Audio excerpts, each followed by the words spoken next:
There are a lot of zones you don't want to get caught in. The Twilight Zone is one, but there are others too, like a no parking zone, the dead zone, the friend zone. In pickleball, it's the dreaded transition zone. But fear not, fellow picklers. Alex has a drill to help us navigate through the transition zone. Oh, that was great. He was talking about a terrible shot. A terrible shot by me. And how to keep your head calm while your feet are going crazy. All that coming up. Let's break it down. You know how this works. Send us your pickleball videos. Alex and I will break them down. We'll learn a little, laugh a little, and all get a whole lot better. This is Pickleball Breakdown.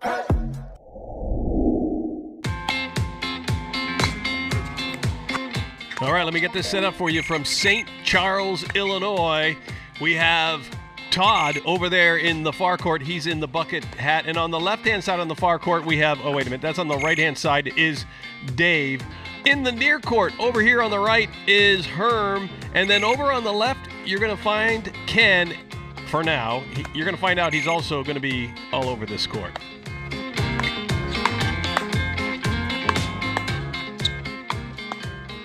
Alex, what I'd love to do on this point is focus less on the point itself and really on some of the players, two in particularly, Todd and Ken, and see if we can't help them out a little bit, Coach, on footwork, paddle positioning, swing techniques, things like that, because there's a couple things that I noticed of interest here. And let's start with this one here. Here we have all four players at the kitchen line. Ken throws up a lob that Todd switches and goes back for. And just notice his technique on this. He hits off his back foot and doesn't get much on it. When you're going back, when you're running back there, what's in your mind to retrieve in terms of getting yourself ready for the next shot?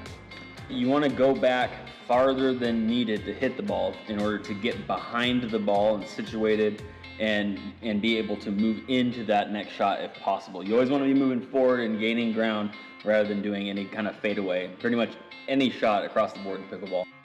All right, not long after that, there's another lob that, and let's just freeze the video right here. And Todd, I'm sorry, this isn't a very flattering freeze, but look at this interesting sort of paddle position, the stroke. He sort of just takes a stab at it.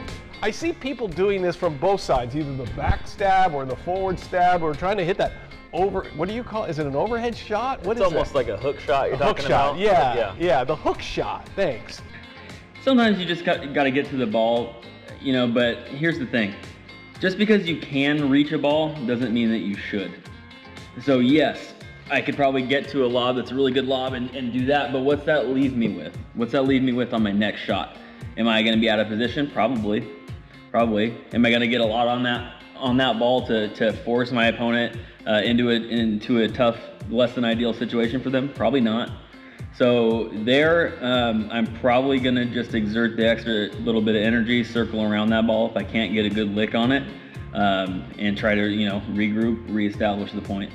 And you have to know your own abilities, right? Sure, like you were saying, if you don't have the ability to get back and that's your last best hope, then by all means, take it, right? But if you have a better option, I love what you said there about what's that going to get me, and what is that going to put me in a better position? Am I going to be able to get a good shot on it? As sort of two things that should always be in your mind as you set up for a shot. Absolutely. Just love that. All right, let's go forward just a little bit here. Here we've got Todd in the transition zone. What I love about this is he looks really good balance-wise and paddle-wise. He looks really good defensively to take these shots from Ken. But he doesn't hit the defensive shot very well. Both of these are popped up to Ken. Right, he's in a good posture. He's low, he's ready, he's got his legs about him and all that, but he swings a little bit too much. So he's giving it too much mustard there, rather than just playing soft reset, And that's probably what he's trying to do. And I see this with a lot of students of mine.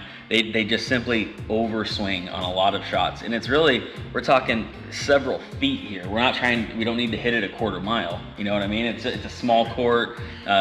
It's just a little tiny little tap you got to give it. It's not much. Is there a drill or something where you can practice that in the transition zone, defense, reset? What does Yep, that I look call like? I call it the unfair game. All right, you mentioned the unfair game as a drill that you could work on that defensive posture from the transition zone. So tell me about that again, and then let's try it.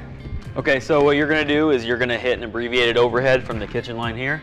I'm gonna be back in transition zone, no man's land, and I'm gonna practice my resets off of those hard, firm shots that you give me and try to just drop it right back into your kitchen. All right.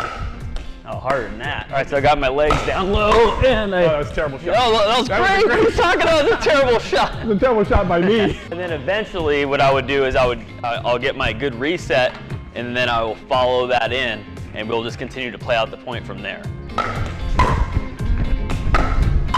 Oh, that hit me. So the key is here you have a low center of gravity.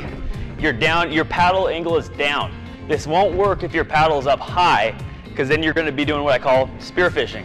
You're going to be reaching like this rather than, like I look at it, like fielding a ground ball in baseball.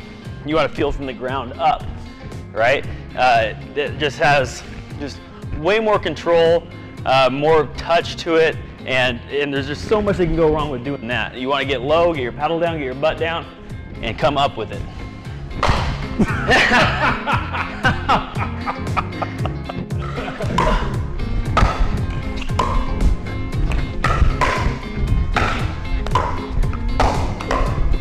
Nice.